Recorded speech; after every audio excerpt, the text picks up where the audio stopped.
Far, far away from the skyscrapers of Tokyo, Mark Robert Karpelès was born on a hot day in June 1985 in Chenôve, in the Burgundy region. His mother, a schoolteacher from a modest background, raised him alone. Anne Karpelès is a mother who lives life her way. I don't think I'm a geek. I spend 5 or 6 hours a day playing MMOs. I make raids. I'm starting to be very good at raids. Yesterday, I managed to socket all my architect stuff. Yes! Anne Karpelès is crazy about IT and programming. So her son didn't play with marbles or cards, but instead started coding little video games at the age of 4. Saturday mornings were devoted to my son. Every Saturday morning, come rain or shine or whatever, even if there was a world war, on Saturday mornings I was with my son. So we read, I created some computer programs for him to play with. I had a Sinclair, and the advantage of a Sinclair was that you could do programming. The Sinclair was a basic computer, which fascinated young Mark. He spent hours in the twists and turns of the machine's binary code. I remember when he was still in nursery, we created dinosaurs in pixels. We made pixels and then the little dinosaurs. And after that, I coded it all in binary on the Sinclair. And you could see the little dinosaurs on the screen.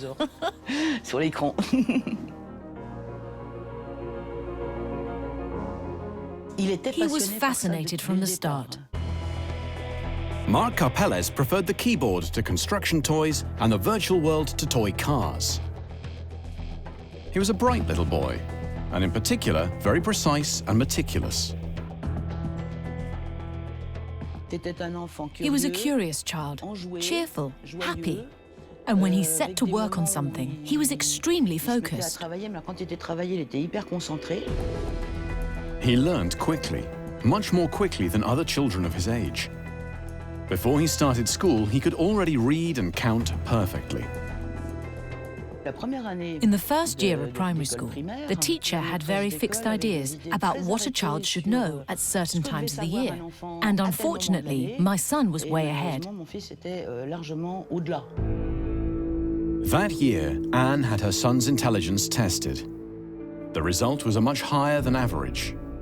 With an IQ of 190, the boy was officially classed as a genius.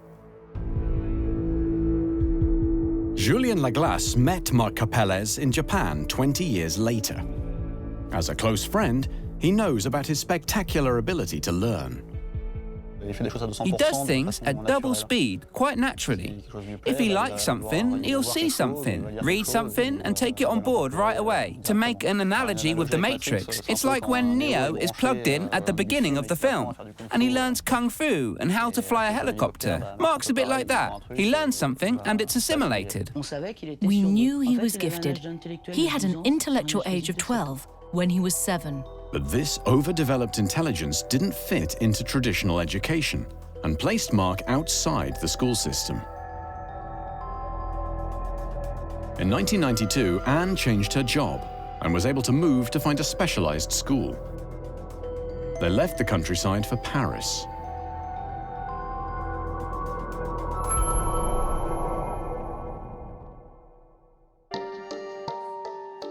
At the age of 7, the boy discovered the capital city. His mother found a small one-bedroom apartment here in the 15th arrondissement. Nearby, he started his Parisian life in this school suited to his little genius's brain. At the age of 12, he wanted to work in robotics. It's hard to imagine that this tranquil little boy could be suspected 20 years later of being one of the biggest financial criminals in Japan. In the middle of the 1990s, his mother sealed his future.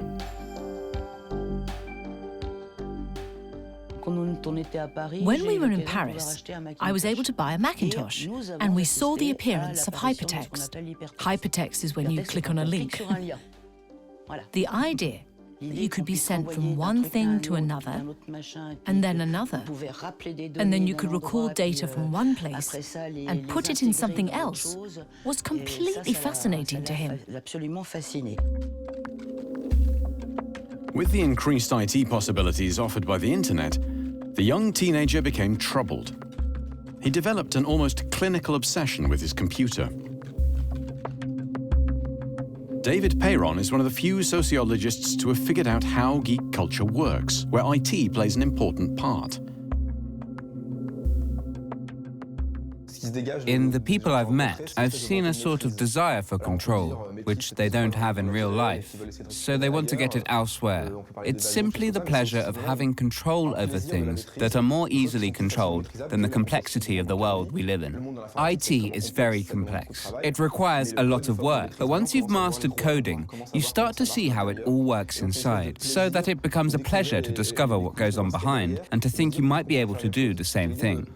The ultimate idea would be to have a pure brain, a sort of artificial intelligence, to be able to project yourself into a computer. That's a common fantasy.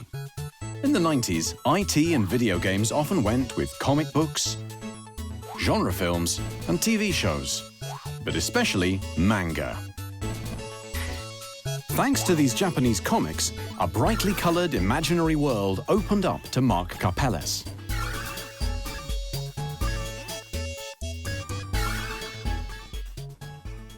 We lived in the 15th arrondissement, so we were only 15 to 20 minutes from the Japanese Cultural Center. We went there nearly every weekend.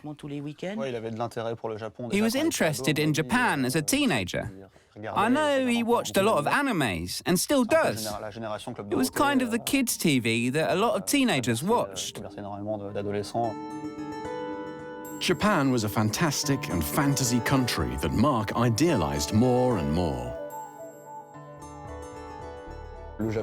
Japan, because it's a non-Western country and it looks a bit different from our world, represents a kind of fantasy of new horizons, where you could take on all the fantasies of this country of the future, which was Japan as it was imagined.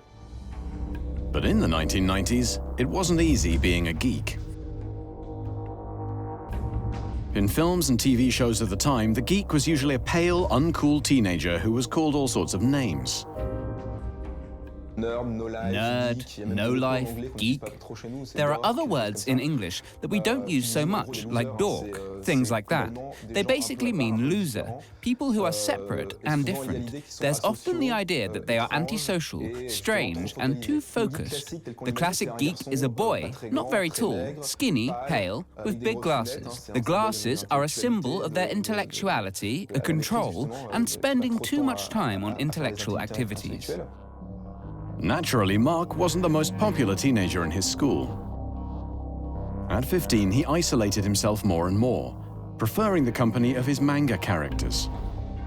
He couldn't find a friend who was like him, who could talk about cooking, IT, quantum physics, manga, etc.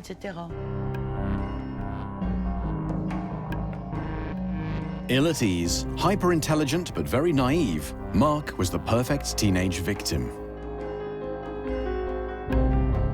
In 2001, he'd just entered high school when a few months later he was a victim of a violent racket.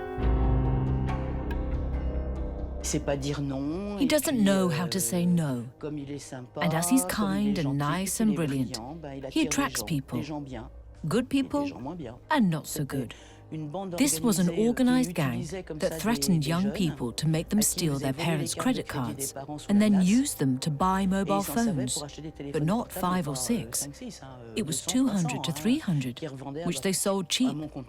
My bank account was emptied, and so was my mother's. Mark's high school years became more and more intolerable. He could have done brilliantly at university, but once he passed his baccalaureate, he gave it all up in 2003, convinced that he could get things together on his own. He found a studio apartment a few streets away from his mother, and then, at the age of 18, he found his first job. He got a job as a developer. It wasn't very senior, but the company didn't take on many people. It was a small structure. He wanted to give me space. He realized that things were pretty difficult, especially as my mother was very angry because she'd lost all her money. We never got that money back. In this small video game company, Mark felt perfectly at ease with his IT superpowers. But the gifted youth soon got bored. He took liberties with his boss's website and created his own security program. Mark had revised the whole website and had written a fairly simple little program to detect bugs. It was applicable to any forum.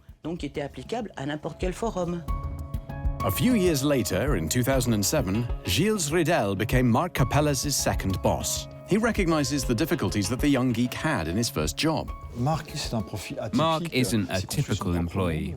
He makes his own world. It's difficult to work with him, to collaborate, because he has a vision, a way of doing things, his own intelligence and his style. To get him to share his coding with other people, he'd need to find a disciple who was at his level, and that's not easy. So it's true that, on the whole, Mark developed what he developed on his own. Those kinds of people can go either way in a company. Either they work in the same direction as the company, they fit in and they bring an advantage to the company, or they're badly managed or not managed at all, and then things can quickly go wrong. Used to programming on his own since he was a child, Mark took more and more personal initiatives.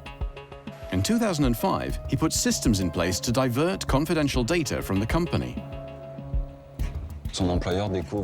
His employer discovered two things. He first discovered that client data had been exfiltrated to a server belonging to Mark Karpelès. So that meant basically that he was taking information that didn't belong to him, which belonged to the company, and keeping it at home, to put it in simple terms.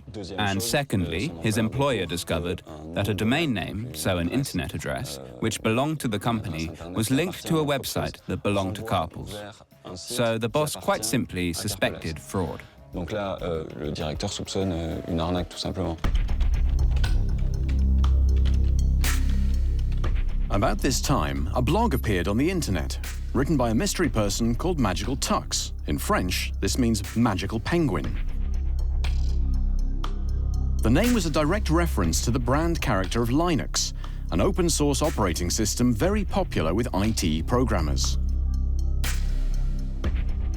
Behind this avatar was Mark Karpelès, who updated his blog every day. Soon he began writing about his bad relationship with his boss.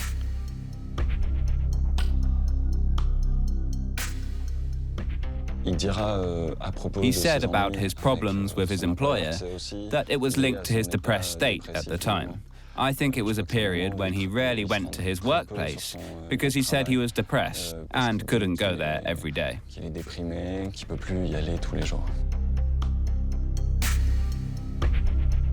Mark ended up resigning in 2005.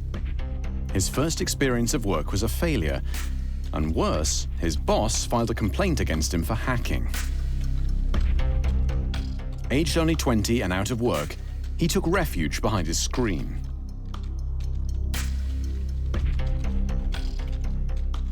Although Mark wasn't very sociable in real life, Magical Tux was becoming more and more popular in the nerd community.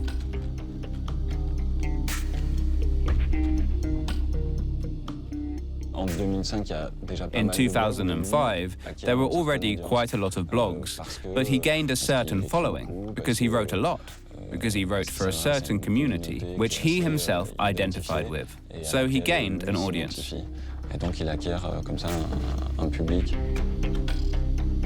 Night and day, Magical Tux gave advice on coding, IT security, but also a few little tips for hacking. Through hanging out in forums, in 2007, he was noticed by a film crew who were making a documentary about geek culture. The film Suck My Geek revealed the person behind Magical Tux. Dans la vie réelle, quand je veux causer avec quelqu'un qui est dans le métro, je suis jamais qu'un inconnu. Alors que si je me ramène sur Internet, je suis Magical Tux.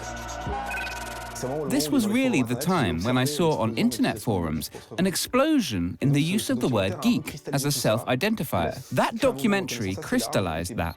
It created a fairly wide movement of recognition. There was the geek who was into horror movies, the one who was into video games, and then there was Mark Karpelès, who wasn't known by that name yet. He was Magical Tux in the documentary, who was presented as a caricature of the IT geek. Ça fait 3-4 ans qu'on est ensemble, on est très bien. En fait, j'ai passé un certain temps à être coupé complètement du monde.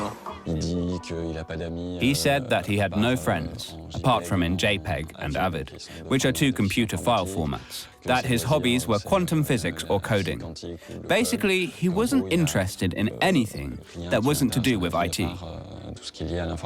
The character was clearly almost fictional. He matched every typical geek characteristic. But people knew he existed because his alias was mentioned in the documentary. And if you looked for him on Google, you found forums he'd taken part in on free software, IT, and manga. So you could find traces of his real existence and his credibility as a geek. So he was both a caricature and credible. That made him an interesting character. Suck My Geek became a cult documentary, and Mark Karpelès a legend in the nerd world. Feeling more confident, he started looking for another job. Outside the Paris ring road lay La Défense and its imposing office blocks. Intimidating company bosses, hurrying people in suits and ties. In the late noughties, e-commerce companies were booming there. Mark shyly pushed open the door of Nextway, a pioneering startup which was growing considerably. There he met Gilles Ridel. The young 22-year-old stood his ground and asked for a huge salary. I saw him and we talked together, and to all my questions or suggestions, the answer was yes. Everything was possible. Can you do this? Can you do that? Everything was possible. So that seemed pretty amazing. As we talked about what he'd done, I understood why everything was possible for him. He was intelligent, extremely intelligent. So very quickly, we accepted his conditions. The boss observed his new employee with a mix of distrust and admiration. But after a few months, he found out that Mark had sometimes made use of his hacking talents. I had a frank conversation with him. I said, look, Mark, there are various indicators that perhaps you come from a world that isn't the same as ours. Perhaps you've acted as a hacker. So either you give me a guarantee that that's in the past, that you're honest with us, we work together, and I give you another chance, or you leave now. And he said, no, Giles, I did some stupid things when I was young, but now I'm doing this. It's my job and I like it. Gilles Ridel took a gamble and agreed to teach him to use his superpowers without going to the dark side of the internet.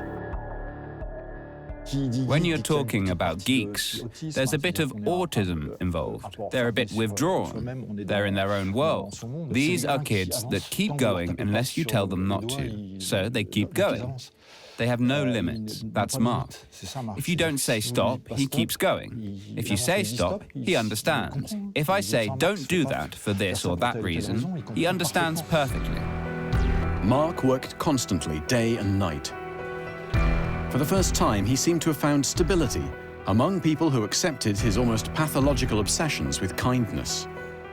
He got up in the morning, he went to bed. It was in his hand. It was 24 hours a day. He was working for Nextway. He worked on the train. He worked at home, on Saturdays, Sundays. It was 24 hours a day, online and development. When he gets involved in something, he's 100% involved. So there were weekends when he stayed in the office. When there were problems, they called Mark, and he went there right away to sort them out. He became the sort of technical lead. When there were major problems, we called Mark. When a project was running late, we called Mark. He became the man who did everything. For 2 years, Mark kept to the rules. But the young geek hadn't forgotten his fantasy about a place that was more exciting than La Défense and its grey buildings.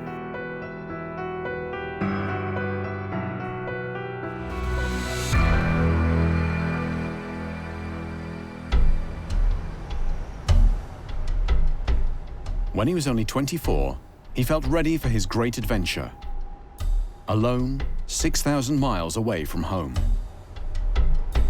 Japan, the geek's El Dorado, the country of all Mark's fantasies.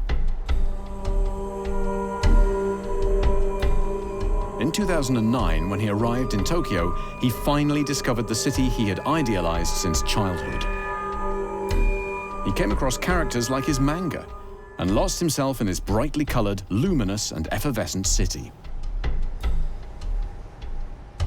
Here, technology and gadgets were everywhere, and the economy was booming. In this culture, he could finally be himself. It was his childhood dream. He always wanted to go to Japan. It was a dream come true. At last, he was in this culture that had attracted him for so many years, and he could explore it and live in it. You can tell that he felt fulfilled, at least according to what he wrote in his blog. From the start, it was this idea of Japan as the place where everything was possible for someone like him. That otaku or geek culture was something that was integrated into society, a normal part of society. His brain was at boiling point. He learned Japanese in just a few months, determined to become a real native of Tokyo. He'd started learning Japanese. So when he arrived in Japan, he could speak what's known as business Japanese. Mark had the ability to, when he sees something, he remembers it, whether it's IT or languages. As he watched a lot of animes when he was a teenager, that helped him to learn Japanese. When he arrived in Japan, he couldn't speak fluently, but he already spoke Japanese well. Julien Leglace, also a developer, met Mark at that time and became a friend of the independent, solitary young man who'd moved there to be his own boss. On the 29th of October 2009, he joined him when Mark started his company, which he named after his cat Tibane. The idea wasn't revolutionary, it was a simple company developing websites. But Julien Leglace had confidence in this daring and brilliant young man. To work in Tokyo, you need a good knowledge of Japanese. So finding a job in the late noughties wasn't easy. Setting up your own company is on a completely different level. It's really not easy to do that. He wanted to be an entrepreneur, to discover new things, to get into areas that he didn't necessarily know. Yes, I think he had the soul of an entrepreneur. Karpelès was again incapable of facing the real world and its complexities. In Paris in 2010, the trial instigated by his first employer began. In spite of the serious hacking accusations, Mark Karpelès was again incapable of facing the real world and its complexities. When the trial happened, my son said, "No, I'm innocent. I don't need to go to the trial." He didn't think to ask his mother. Under French law, if the person accused doesn't appear in court, they must be guilty. The verdict was harsh. He was given a suspended sentence of 1 year and fined 45,000 euros in damages for hacking and data theft. Safe in Tokyo, Mark Karpelès buried his head in the sand and preferred to live out his Japanese dream, which took an unexpected turn.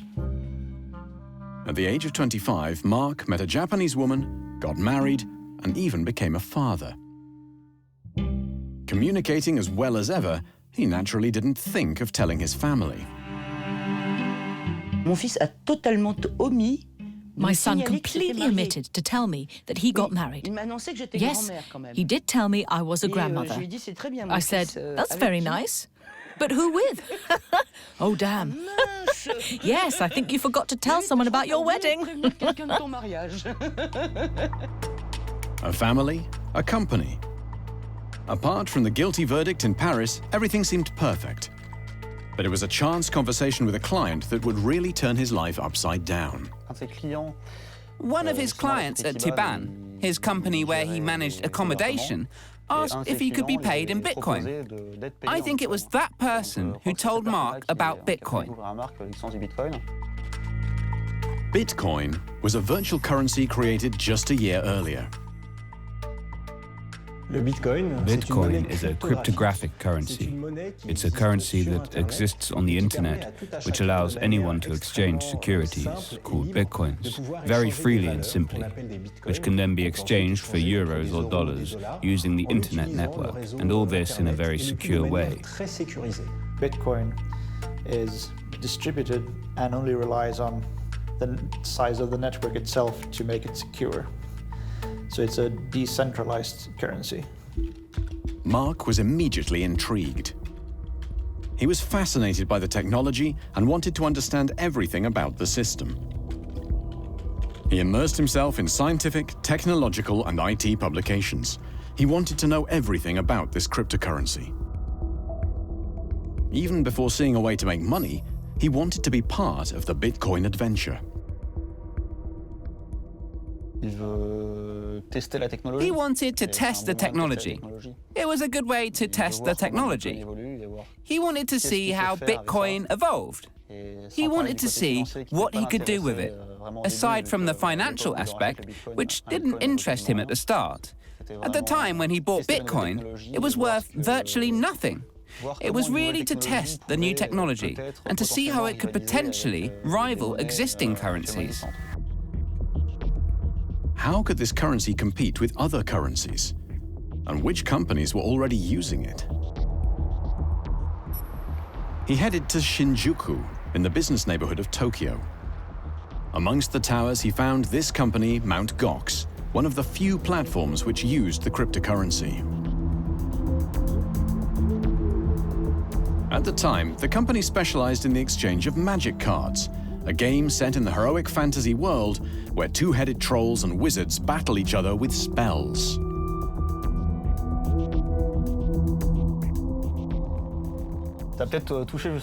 Maybe it appealed to Mark's geeky side, with the magic card game, which is very popular in the geek world.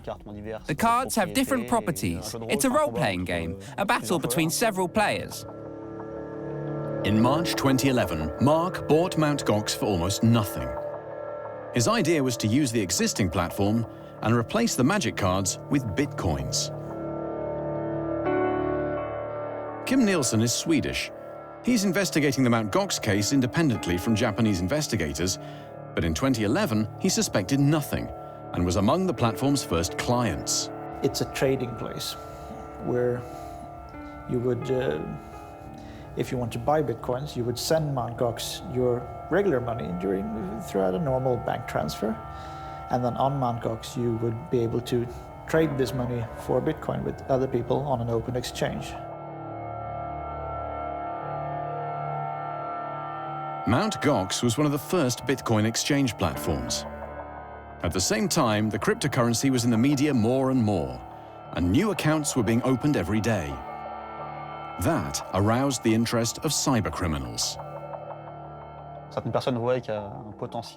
Certain people could see big monetary potential behind it, and he was getting regular IT attacks, pretty much every day. It was a bit like owning a bank with lots of money in it, and robbers tried to hold it up every day. On the 19th of June 2011, 3 months after the launch of Mt. Gox, Mark Karpelès was the victim of his first bug. Hackers managed to infiltrate his security system, stealing 400,000 bitcoins, or $9 million. The site closed down abruptly, and Karpelès disappeared for 48 hours. No transactions were possible, no deposits or withdrawals either. During the 48 hours, Mark worked constantly, without sleeping, and he recoded the whole infrastructure in order to get around the bug to be able to reopen Gox as quickly as possible. Like any service that's interrupted for 48 hours, there were complaints. People asked what was going on. You can see that he reacted almost with panic. He communicated very badly. You can tell that he was realizing for the first time the scope of the business he was now in. Mark was a very bad communicator, but a formidable developer. As if he was in a magic card game, he fought battle upon battle to regain his nervous clients' loyalty. A few days after the bug on an online forum, he reassured them by making a transfer of 424,242 bitcoins, the equivalent of $170 million. Mark made the transfer after Mt. Gox reopened to prove that Gox was still solvent and the company still had money. But Mark wanted to send a message to the geeks, his core target. So on the forum, he included direct references to a Bible of geek culture, the odd amount of 424,242 bitcoins, and the message with it, 42 is the answer.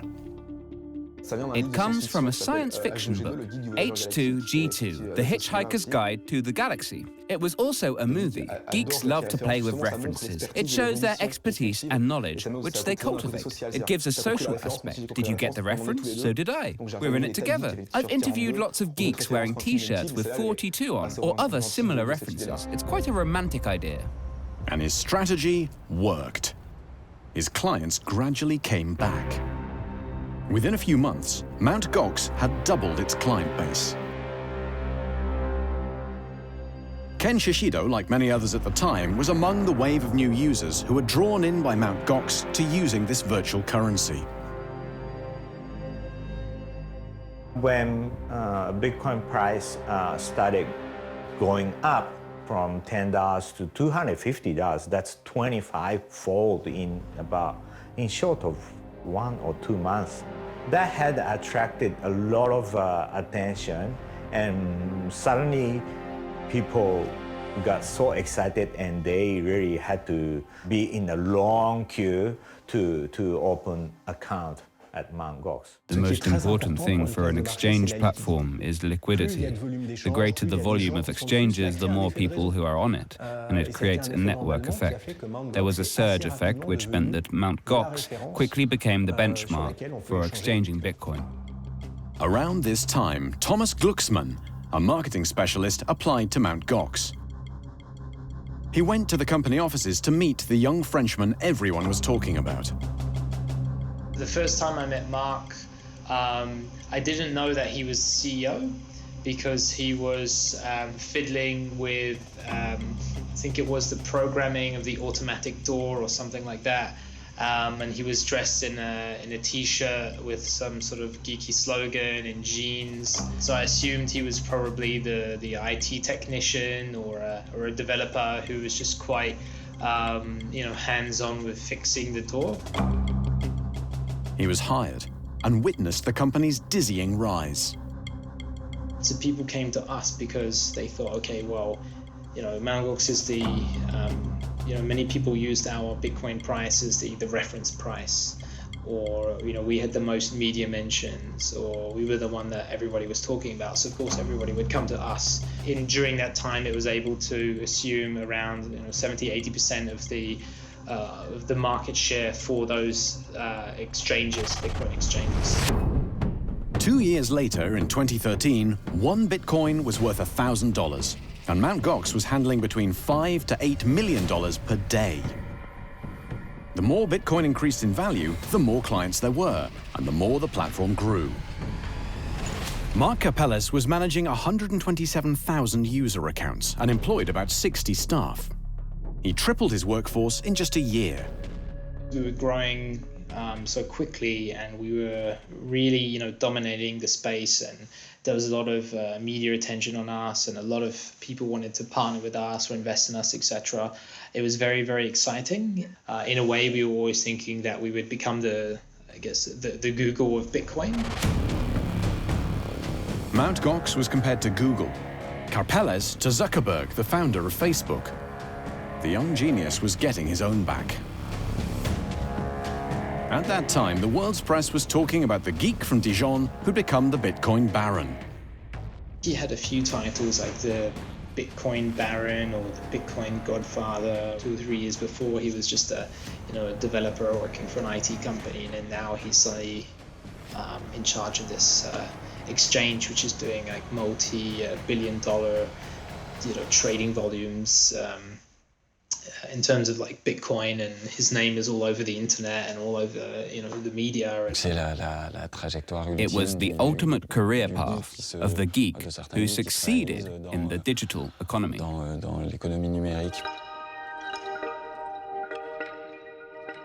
Mt. Gox's offices got bigger, but the atmosphere remained geeky and connected. On social media, Karpelès posted these photos of collectible old computers or these amazing pizza burgers.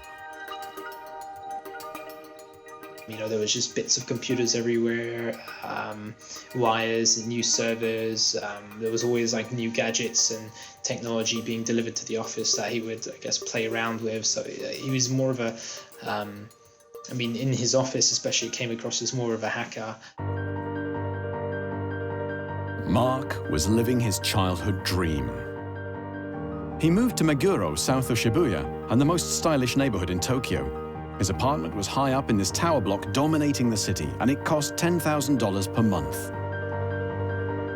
And he splashed out on a few things, like a bed costing $40,000. In the media, there was one object that summed up his life in Japan.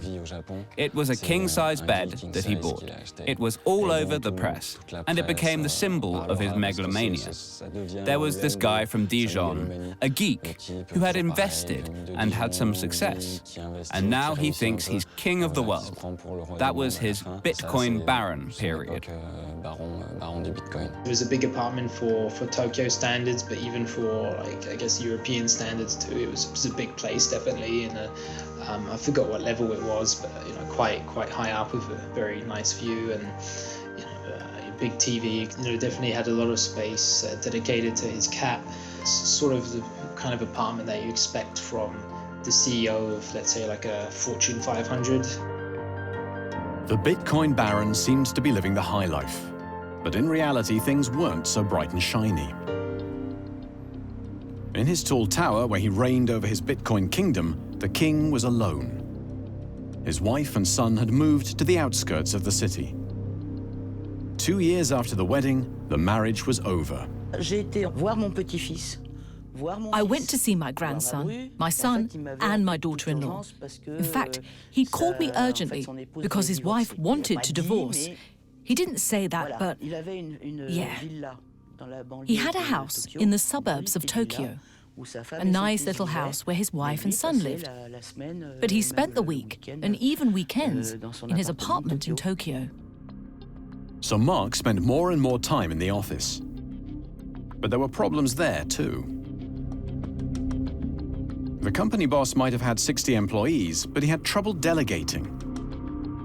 His problems with communicating and forming social relationships started to cause problems within Mt. Gox. Mark was the type to manage and keep all the decision-making for himself. As the CEO, he also had responsibilities to sign off on almost everything. So every aspect of operations, every aspect of accounting, every aspect of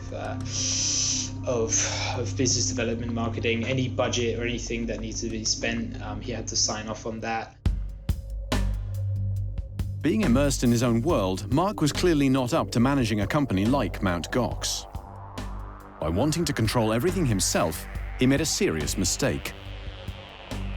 In mid-2013, Mt. Gox opened accounts in the United States. But Mark Karpelès forgot to declare the platform as an investment fund. The American government then demanded $5 million from him. Mt. Gox clearly had used American banks to keep funds in dollars. The government at the time was on a bit of a mission against Bitcoin. They'd understood that quite a lot was going on with the currency, and they simply seized the funds linked to Mt. Gox because it was operating in America without a license. There was no doubt that Mark was completely out of his depth. The empire swayed, but it didn't collapse. Not immediately, anyway. 6 months later, on the 7th of February 2014, the platform abruptly shut down. That day, there was no access. Clients were locked out. They could neither trade nor withdraw their bitcoins. They had to suspend their trading, they had to suspend their withdrawal, they had to suspend deposits. Mt. Gox was no longer communicating any information, and no one knew what was really happening. And we're left to simply assume the worst, that maybe the money was all gone, and course, in a sense, that was sort of what had happened. Radio silence. Mt. Gox published no official information. The website was inaccessible, and Karpelès seemed to have disappeared. He disappeared. He was overwhelmed by the scope of the event. He was in charge of what had become a large company. Perhaps he wasn't prepared to face up to a crisis situation. After a week with no answers, clients were panicking. On the 14th of February, this video went viral. This client had more than 300 bitcoins stuck in Mt. Gox, approximately $300,000. He traveled from London to confront the Bitcoin baron. Do you still have everyone's bitcoins? Do you still have everyone's bitcoins? Smiling politely, Mark seemed to be out of touch with reality. Paradoxically, he was strangely calm. In the crisis situation, Mark had closed himself off. This is what he didn't understand, but he didn't accept the gravity of certain situations. And the fact that he didn't understand the gravity of that forces me to believe that he was in another world or his own world. On the 28th of February 2014, 21 days after the site's shutdown, Karpelès reappeared at last, surrounded by an army of advisors. He'd exchanged his Geeks t-shirt for a suit and a tie and was prepared to make a public apology. In a Japanese style of repentance in front of the world's media, Mark finally broke his silence. システムに弱いところがあって、ビットコインがいなくなって、みんなにの結果でご迷惑をかけてしまって本当に申し訳ありませんと思います。 He officially announced the disappearance of 850,000 bitcoins, the equivalent of 500 million at the time. The encrypted files had disappeared from the Mt. Gox servers and were untraceable. Mark Karpelès claimed he'd been hacked by cybercriminals. He felt like he'd lost a battle with the hackers. A battle that he'd been fighting for several years. Given that he'd had attacks from the beginning of Mt. Gox. Maybe they were just too strong at that particular time. It was a feeling of violation. Theft and violation. Because it was his system that was penetrated and destroyed. From the time of the announcement, Mt. Gox was placed in bankruptcy. A legal investigation started to find out what had happened. Was it really a case of hacking? Very soon, people started to have doubts.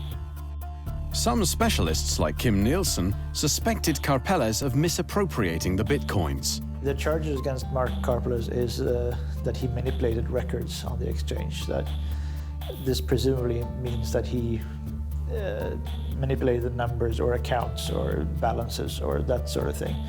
And the other charge is of normal misappropriation. That is, he supposedly then took money and used it for non-company related things. Other people think that he simply lied about Mt. Gox's liquidity. And in reality, the missing 850,000 bitcoins had never existed. This is what's called a Ponzi scheme, when you use the latest deposits to pay for withdrawals.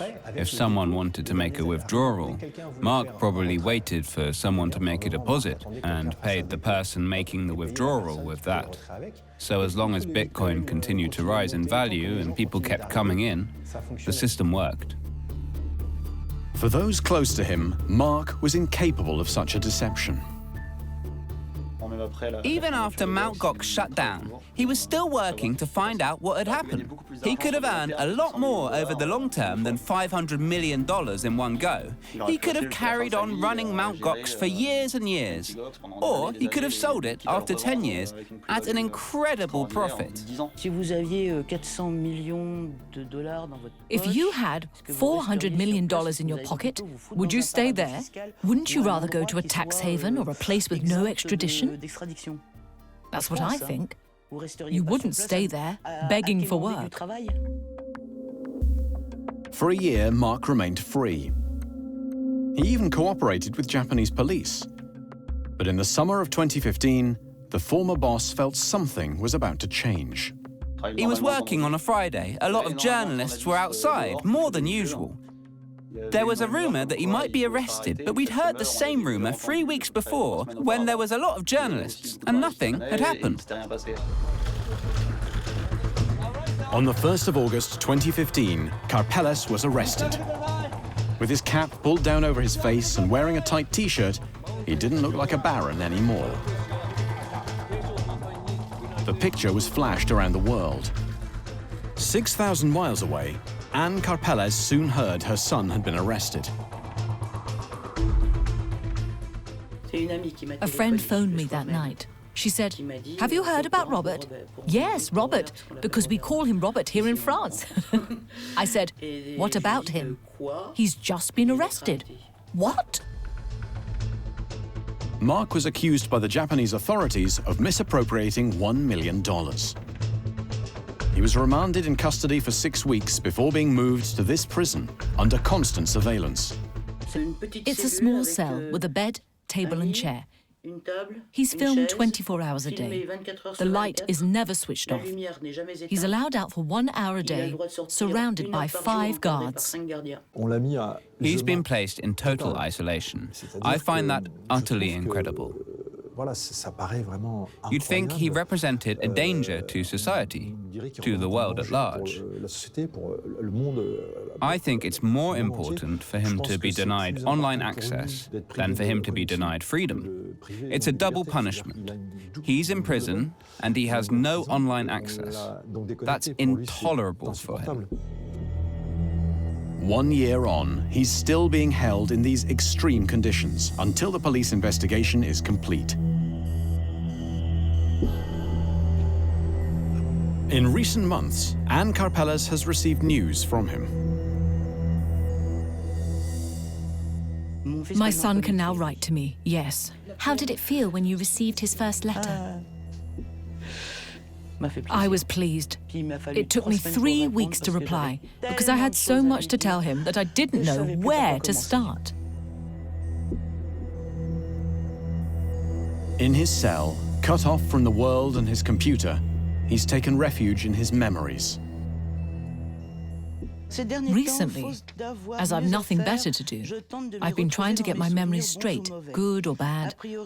I have a memory based on space and locations, and it would help me a lot to know where I spent the first 10 years of my life. Maybe with place names and dates, it would be possible to put things in order. The memories are limited, but varied, which makes me think I must have taken part in quite a lot of things. To protect himself, Mark has done what he knows best and withdrawn into another reality. Through being locked up and in an intolerable situation, he's accepted the intolerable situation so that it becomes tolerable. I'd like to smash everything, but it's not the answer. That's it. The little geek from Dijon has come a long way from his childhood dreams and Japanese fantasies. The police are still investigating the Mt. Gox case, and no trial date has been set. Mark Karpelès risks a prison sentence of up to 5 years.